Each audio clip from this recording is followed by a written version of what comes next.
안녕하세요. 크립토팀입니다. 이번 시간에는 알트코인 투자자들이 꼭 챙겨보셔야 될 주요 지표가 있습니다.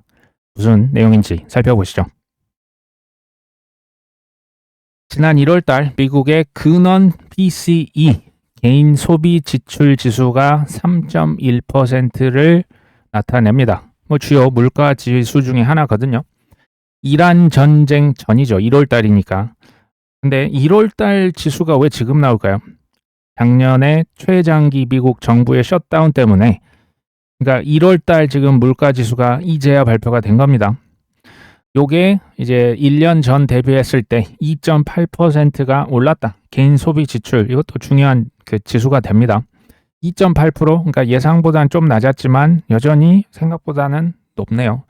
근데 에너지랑 그 식료품, 요것을 뺐을 때 이제 지수를 근원 지수라고 하거든요. 근원 PCE, 개인 소비 지출 요 지수는 3.1%입니다. 3%가 넘었죠. 더 중요한 것은 고유가가 반영되기 전입니다. 전쟁 한참 전이잖아요. 그러면 앞으로 이게 조금 더 높아질 가능성이 있어 보입니다. 트럼프 대통령은 발등에 지금 불이 떨어졌어요. 그러니까 지금 뭐 한두 마리의 토끼를 잡으려고 하는 게 지금 아니에요. 보니까 동시에 5마리, 6마리 잡다 보니까 거의 뭐 두더지 게임 하는 느낌으로 지금 갑니다. 유가가 지금 지금 잡히지 않고 있습니다. 막기 위해서 안간힘을 쓰지만 쉽진 않아 보여요. 지금 이해관계가 너무 많이 얽혀 있습니다. 미국의 3월 소비 심리, 미국이 그 개인들의 소비로 GDP가 이제 많이 어느 정도 의존을 하고 있거든요. 소비 심리가 1월, 2월 대비해서 지금 많이 악화가 됐습니다. 그리고 기대 인플레이션. 기대 인플레이션은 물건값이 올라간다. 기름값, 이거 오를 것 같은데 하면 그냥 주유소에 줄 서는 거지 않습니까? 요것 때문에 수요가 일시적으로 폭등을 하면서 가격이 더 무섭게 오를 수가 있습니다. 벤스 부통령은요, 실은 이란 전쟁을 반대했었다라고 합니다. 근데 트럼프 대통령은 왜 강행을 했을까요? 여러 가지 이유들이 있습니다. 이스라엘 그 네타냐후 총리랑 밀착을 했다. 뭔가 우리가 모르는 뭔가가 있을 수 있고요. 중국을 견제하기 위해서 그랬을 수도 있습니다. 석유 자원을 가져가기 위해서 여러 가지 의견이 있는데, 어쨌든 지금 상반기에는 먹구름이 가득해 보이는 것이 현재까지는 그렇습니다. 지금 물가가 불안하지 않습니까? 근데 금리를 인하할 수가 있겠습니까? 미국의 4분기 GDP가 1%대, 0.7% 굉장히 낮아지고 있어요. 명확성과는 전혀 반대죠. 앞이 안 보입니다. 불명확한. 지금 시점에서는 쉽지 않아 보여요. 그래서 저는 이것을 지금 포기하고 떠나자가 아니고요. 조금 긴 호흡으로 보실 필요가 있다라고 여전히 봅니다. 항상 악재는요, 끝나면 전 호재가 된다라고 보거든요.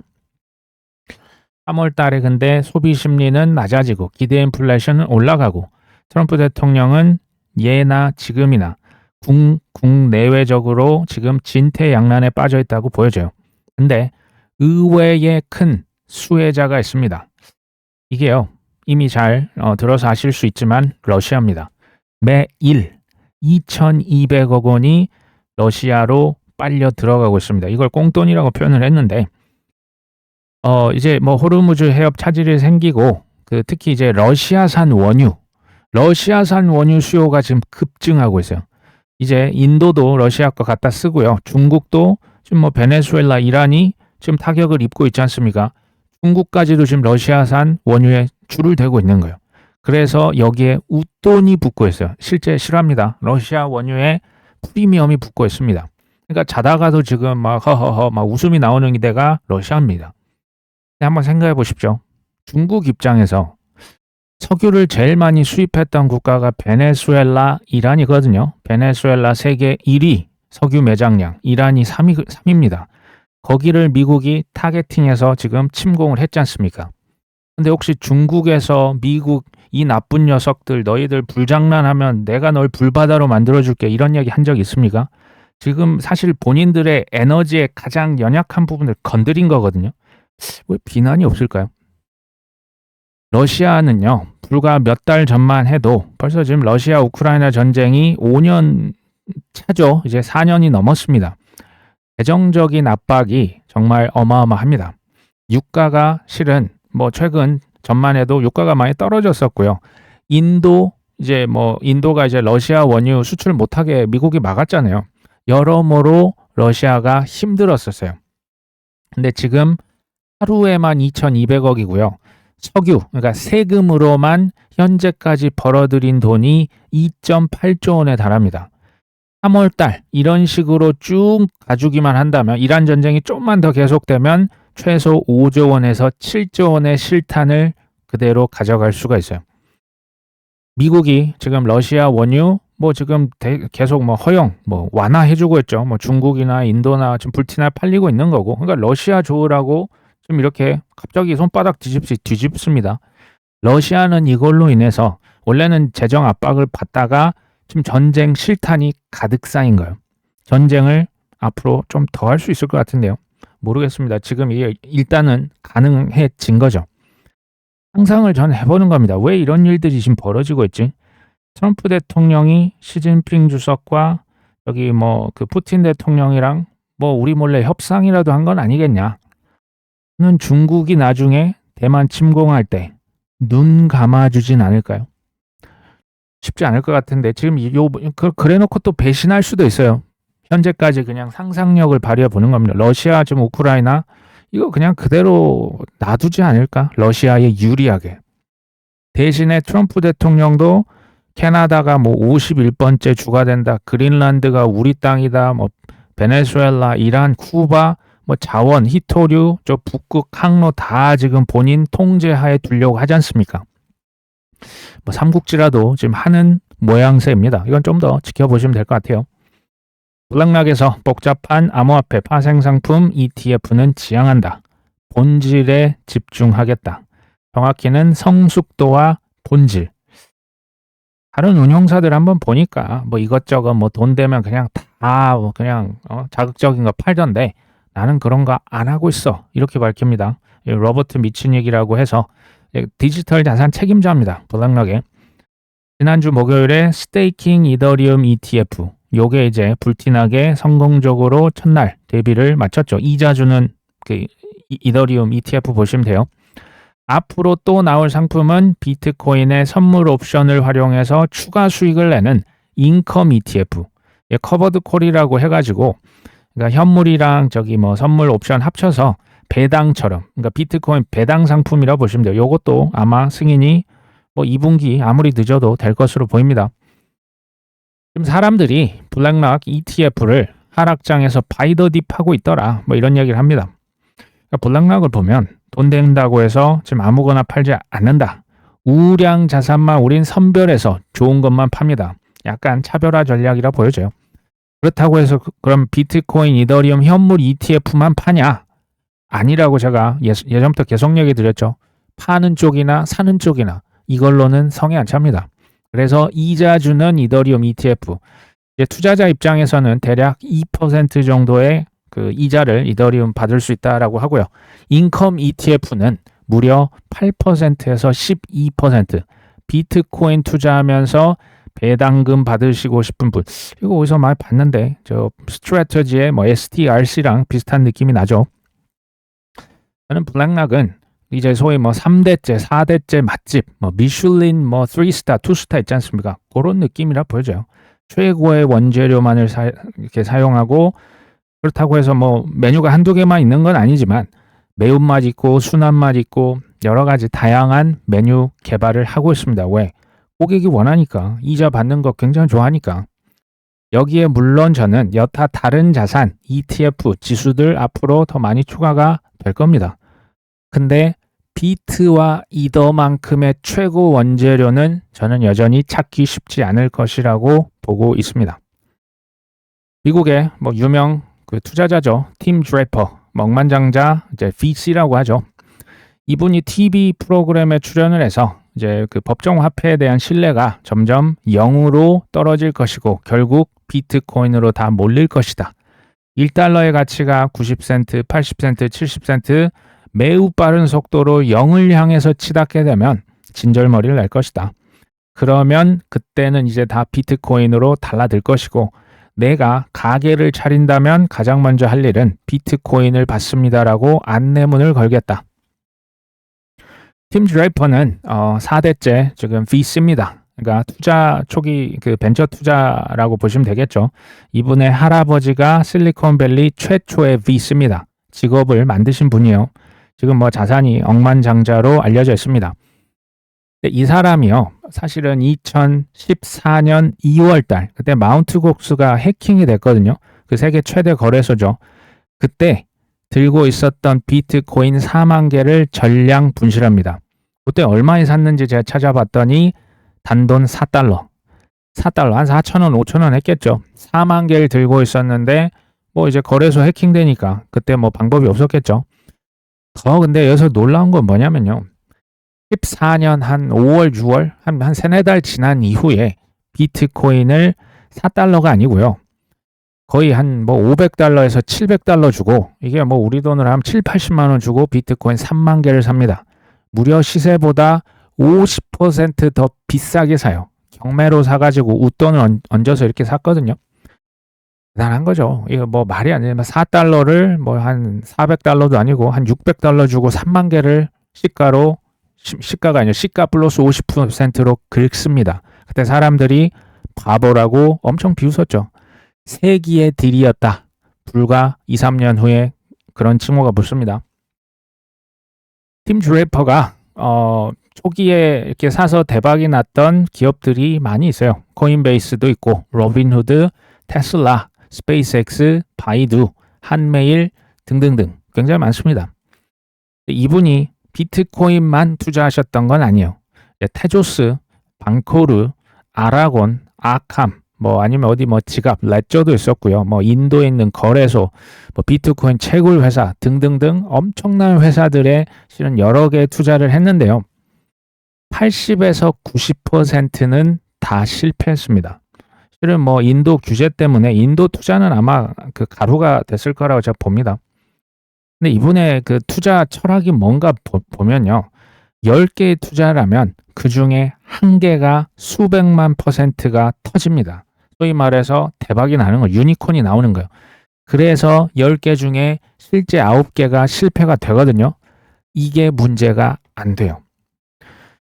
이런 분도 10개 중에서 8개에서 9개를 실패한단 말이죠. 근데 이제 우리 일반 투자자 입장에서 왜 내 알트코인은 다 성공을 해야만 하는지, 저는 이걸 한번 우리가 생각을 해볼 필요가 있다. 그리고 우리 같은 일반 사람들이요, 당연히 훨씬 더 보수적으로 해야죠. 저희들은 뭐 이제 뭐 투자금이 막 100억 단위로 넘어가면 또 모르겠어요. 그게 아니면요, 우리는 제일 좋은 것에만 집중해서 투자해야 돼요. 이것저것 막 뿌려 넣으면 죽도 밥도 안 되는 경우가 저는 많다라고 봐요. 그러니까 알트코인을 만약에 이제 그래도 사야 된다라고 했을 때 한번 이런 질문을 해보시면 좋을 것 같아요. 이 땡땡 코인 하나에 내 전 재산을 묻어도 될까? 이게 만약에 예스면요, 전 투자할 자격이 있다고 봐요. 근데 이 알트 하나에 내 전 재산을 넣기는 뭔가 찝찝하고 불안하다. 저는 아예 손을 처음부터 안 대는 게 좋겠다라는 생각입니다.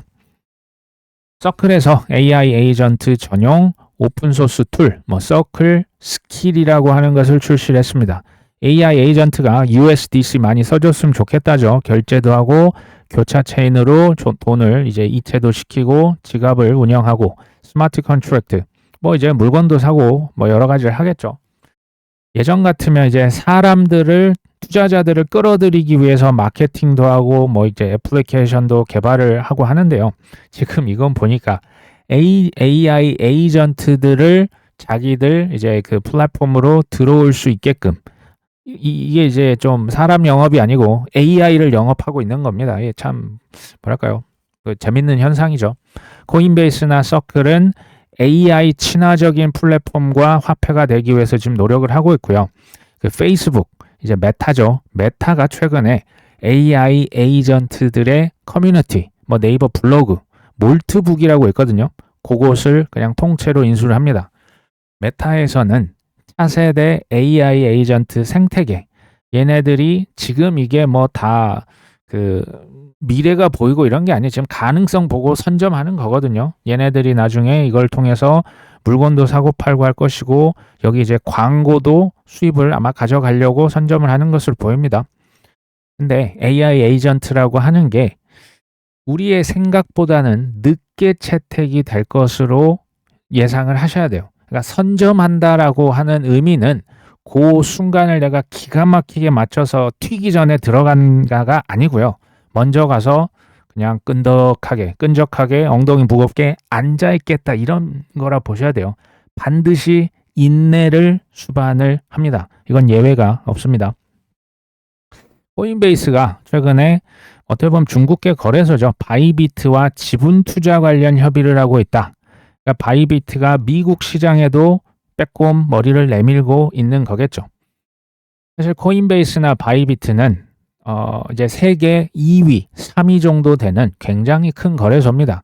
거래량 기준으로 봤을 때는 바이비트, 시장 점유율로 봤을 때 바이비트가 좀 더 크고요. 사용자 또는 이제 자산의 규모, 왜냐면 뭐 이제 현물 ETF를 이제 기관들이 코인베이스에 수탁을 하거든요. 그걸로 보면 코인베이스가 좀 더 큰데 그냥 일반적으로는 바이비트가 좀 더 큽니다. 근데 이제 투자 수익률이라고 하는 게 우리가 이것을 높이려고 하는 것은 계속 얘기 드리지만 상승장이 아니고 지금과 같은 하락장, 뭐 횡보장, 조정장, 뭐라고 하든 재미없을 때 나는 무엇을 했는가, 어떻게 했는가가 전 결정짓는다라고 실은 확신하거든요. 이렇게 하셔야 된다는 거죠. 지금 이 기업들도 뭘 하냐? 누군가는 투자를 하고 있는 거, 파는 게 아니고 이제 파는 것은 뭔가 무리를 했다는 거죠. 비투를 이제 뭔가 잘못했다는 거고 투자, 그러니까 알짜 기업들을 헐값에 계속 사고 있는 거고요. 신규 시장 미리 가서 방석 깔고 앉아 있어야죠. 진출하는 거예요. 지금 바이비트가 미국 가려고 하잖아요. 기업을 오히려 인수해요. 사람을 오히려 알짜 인재를 더 뽑습니다. 미국 정부에 로비도 하고 있는 거예요. 그렇죠? 라이센스를 취득을 이미 많이 했어요. 이런 것들을 했을 때 물 들어오면 엄청난 값어치를 인정받겠죠. 그러니까 이거 같아요. 맨날 이게 단기적으로 그냥 당장 다음 달, 뭐 2달, 3달, 뭐 올해 상반기 내로 그냥 방망이 길게 잡고 하면 이런 노력들을 꾸준히 하기는 전 어렵다라고 보는 거죠. 그렇죠? 암호화폐 슈퍼팩, 여기 이제 그 정치 단체라 보시면 돼요. 로비 단체. 중간 선거를 위해서 2.71억 달러를 투입한다. 이미 투입한 것으로 나타났죠. 이게 하나로 하면 거의 4천억입니다. 중간 선거 로비를 위해서 하고요. 아무래도 공화당의 40%, 민주당은 3%, 나머지는 무소속 후보를 위해서 사용을 했다. 2024년도 이거 있었죠. 대선과 총선이 이제 같이 미국에서 있었고요. 엄청난 로비 자금으로 친코인 정부, 친코인 국회의원들이 많이 뽑혔습니다. 지금도 이제 2026년 올해 11월이죠. 중간선거 위해서 일단 4천억을 투입했는데 저는 당연히 이제부터 시작일 거라고 생각을 합니다. 이번 시간에는 조금 리플 얘기를 좀 더 드려볼까 합니다. 최근에 리플 기업 가치가 500억 달러다. 생각보다 많이 올라가고 있어요. 그러면서 대규모의 인수를 통해서 그냥 단순히 이제 뭐 글로벌 송금, 결제 기업을 넘어서 복합 기업으로 도약을 한다. 사실 XRP의 가격은 형편없거든요. 사상 최고가 대비 지금 마이너스 60%입니다. 그러니까 60% 박앤세일을 하고 있는데 회사의 재무 전망은 괜찮은데 리플이 최근에 7억 5천만 달러, 한 1조 원 정도에 달하는 자사주 매입을 했습니다. 이제 기존의 직원들 또는 초기 투자자들의 지분을 주식을 그냥 산 거예요. 그래서 기업 가치가 지금 좀 올라갔고요. 지금 리플은 상장을 안 했죠. 근데 서클의 가치보다 벌써 한 2배 정도 더 큰 시장 가치를 인정받고 있어요. 누가요? 리플이. 지난해만 해도 히든로드, 레일, G 트레저리, 펠리세이 등등 정말 알짜 기업들을 여기 지금 이게 한 4조 원을 시원하게 긁은 거예요. 사업 다각화를 추진하고 있고 이제는 다양한 자회사를 거느린 복합 기업으로 자리를 잡고 있다. 작년 11월에 이제 분명히 리플에서는 우리 뭐 IPO 안 해요 해놓고 실은 뭐 했냐면요. 5억 달러, 한화 7천억 원의 투자를 또 유치를 했어요. 그때만 해도 기업 가치를 400억 달러, 지금 500억이죠. 그때 누가 주관을 했냐? 시타델 그리고 뭐 포트리스라고 하는 이제 전문 투자 기관들이 이걸 주관을 했었고, 누가 투자에 참여했냐? 판테라 캐피탈, 갤럭시 디지털, 영국의 유명한 억만장자 브레반 하워드라고 있어요. 그래서 실탄을 쟁였죠. 리플에서 그 실탄을 어디에 썼을까요? 단순히 뭐 임대료 내고 뭐 인건비 내고 그런 데 쓴 게 아니고요. 단순 운영비가 아니라 아까 얘기 드렸죠. 저 히든러드부터 알짜 핵심 기업들의 이 7천억으로 잔금을 치렀다 보시면 돼요. 잔금 다 내서 완벽하게 인수한 겁니다. 리플 프라임이라고 하는 신규 어떻게 보면 서비스 이제는 론칭을 하는 거예요. 리플 프라임은 이제 기관 투자자들에게 이제 뭐 여러 가지 이제 살 수 있는 뭐랄까요, 그 한 곳에서 다 할 수 있는 플랫폼, 원스톱 쇼핑몰을 기관 투자자들에게 지금 제공을 이미 하고 있는 거고요. 라이센스 깡패라 보시면 돼요. 리플이요, 세계 75개국에서 그러니까 75개의 라이센스를 싹 다 지금 가져갔고요. 지금 알짜 기업을 더 사려고 합니다. 실제 호주에 있는 기업들, 유럽에 있는 기업들, 이제 선진국은 아무래도 그 규제가 좀 빡빡하거든요. 리플의 전략이 뭔가 봤더니 라이센스를 직접 가서 신청하는 거, 필수 라이센스 다 땄어요. 그리고 유럽이 좀 특히 미카 법안이 좀 까다롭거든요. 그러면 그것을 다 이미 통과해서 우리로 치면 저기 뭐 고팍스처럼 이미 원화 계좌, 뭐 해외 기업이 와가지고 뭐 신한은행 계좌 가져가기 어렵잖아요. 다 뚫려 있는 규제 친화적인 플랫폼이나 수탁 기업이나 송금 업체들을 그냥 통째로 사는 거예요. 이게 리플의 전략이라 보시면 돼요. 많이 샀고 제가 볼 때 더 살 수도 있습니다. 일단 투자자로서 리플의 자사주 매입, 이게 일단 무슨 뜻을 갖고 있을까요? 이게 IPO랑도 관련이 있을까요? 지금 자사주 매입 1조 원어치 시원하게 본인의 주식을 샀거든요. 요것은 상장을 미루는 시간 벌기 용도다. 동시에 몸값을 올리는 전략이라고 풀이가 된다. 전 여기에 동의를 합니다. 보통 이제 기업들이 IPO를 왜 이렇게 하냐? 초기 투자자 입장에서 생각을 해보시면, 초기 투자자는 나 이미 투자한 지 7년이 됐고 8년이 됐는데 이게 엑싯을 해야 될 거 아닙니까? 아무리 싸게 하면 뭐합니까? 이거 이제 차익 실현해야죠. 그 요구가 폭발적으로 원래 있어요. 어떤 기업이든. 그래서 등 떠밀려서 IPO를 한단 말이죠. 그래서 리플도 실은 압박을 받고 있는 거예요. 근데 이 사람들에게 좀 기다려 주세요. 진짜 나 좀 열심히 하고 내가 지금 시장 가치 올리고 있는 거 지금 안 보여요? 초기 투자자 알았어. 내가 현금 좀 쥐어줄게. 지금 현금 쥐어준 거예요. 내가 좀 사준다니까 다 됐죠? 이제 좀 더 기다리세요. 당장 IPO 안 해도 된다. 이 여유를 투자자들에게 지금 심어준 거예요. 기업 가치, 밸류에이션이 계속 몸값, 그러니까 몸값을 올려야 IPO 할 때 공모가를 산정하는데 이 기준이거든요. 몸값은 올라갈수록 좋은 거겠죠. 자신감을 그리고 시장에 표출하고 있는 거예요. 야, 우리 지금 IPO 안 해도 지금 자사주 우리가 1조 원어치 산 거 봤어? 야, 기업들 지금 3조 원, 4조 원 알짜 기업 우리가 싹 다 긁었지. 봤지? 이 신호를 시장에 계속 보내고 있는 거예요. 핵심은 뭐냐?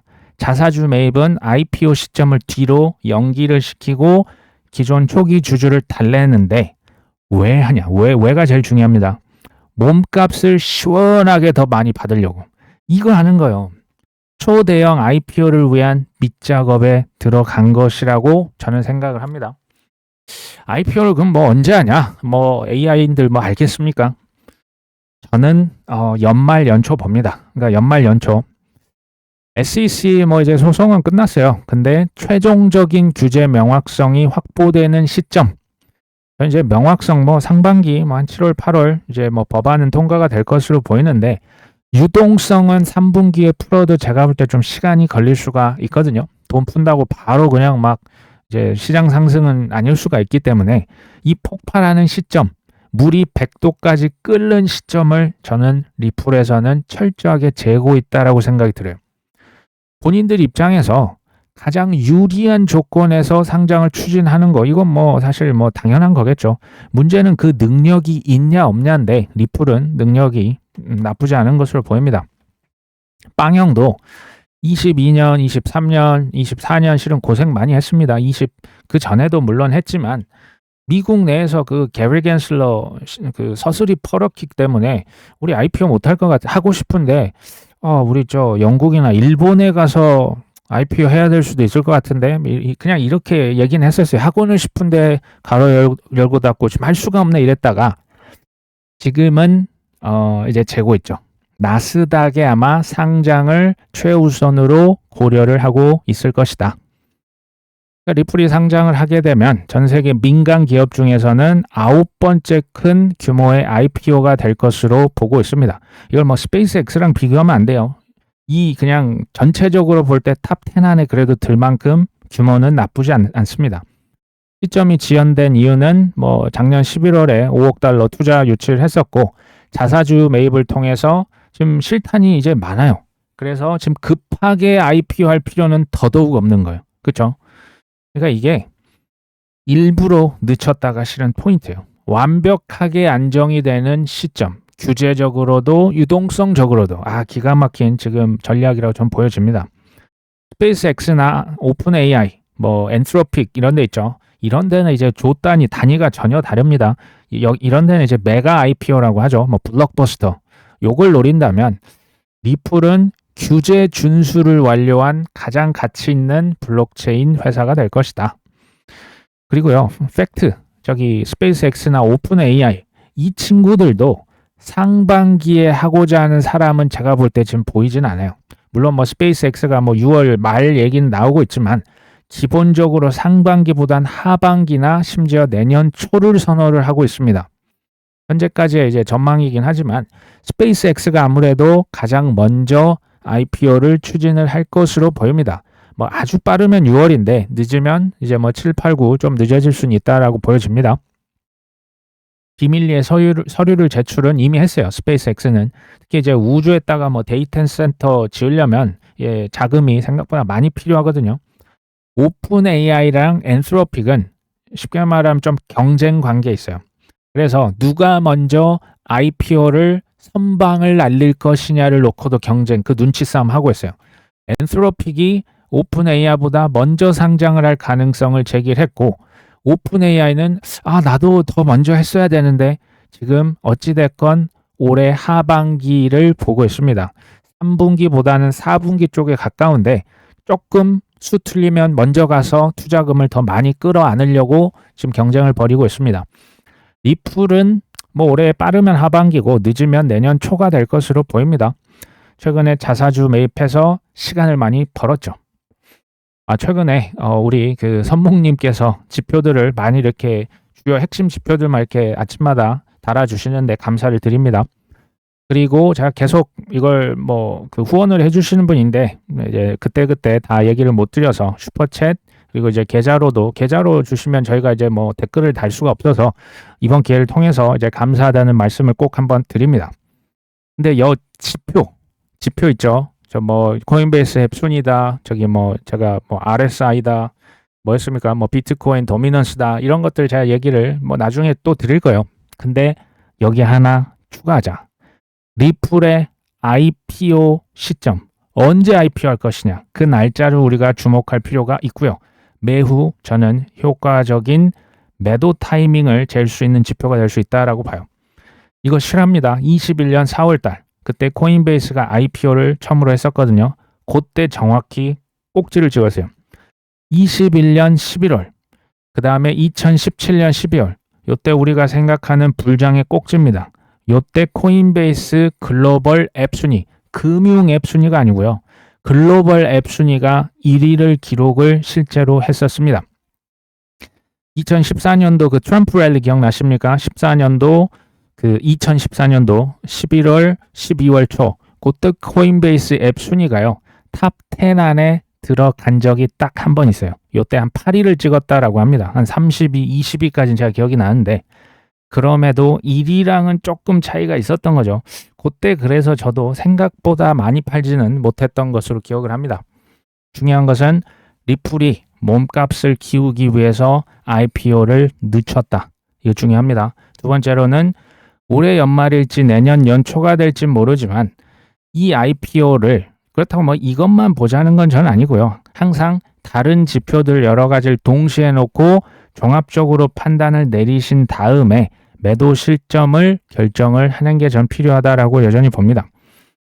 근데 이제 그때가 되면 이제 장기 물량이라고 하는 걸 제외하면 이제 한 80%, 90%요 코인들은 분할로 팔 겁니다. 아무리 지표를 봐도 꼭지를 알 수 있다. 조심하십시오. 그거 몰라요. 어차피 모르기 때문에 그냥 좀 너무 심한 거 아니야? 그때마다 그냥 20%씩 팔고 한 5번 팔고 그냥 빠져나오면 되겠죠. 상승이라고 하는 것은 저는 지금 눌리고 조정받고 불확실했고 힘들었고 그랬던 만큼 생각보다 훨씬 더 크고 훨씬 더 저는 오래 갈 것이라고 봅니다. 제가 우려하는 건 뭐냐면요. 지금 다들 뭐 견디시고 고생하시고 원화채굴하면서 이렇게 바이더딥 하시는데 고생이 심하시고 마음이 어렵기 때문에 전 너무 일찍 팔고 떠나실까봐 전 이게 조금 걱정이 되긴 해요. 코인에 따라서 다르긴 합니다. 근데 우량 코인 같은 경우 이거 너무 이제 일찍 파시면 그간의 뭐랄까요 고난의 세월이 보상을 받기가 어려울 수도 사실은 있거든요.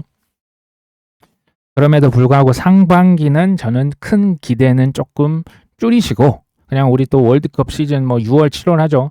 그러니까 여름까지 그냥 기회 닿는 대로 뭐 얼굴 보면 사고 아니면 말고 그냥 그런 느낌 꾸준히 매집을 했다가 내 삶에 그냥 최선을 다하는 게 더 중요하겠다.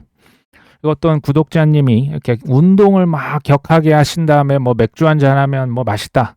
뭐 동의합니다. 마시는 이제 음료수 그때 찬물 한 잔 마시면 얼마나 맛있습니까?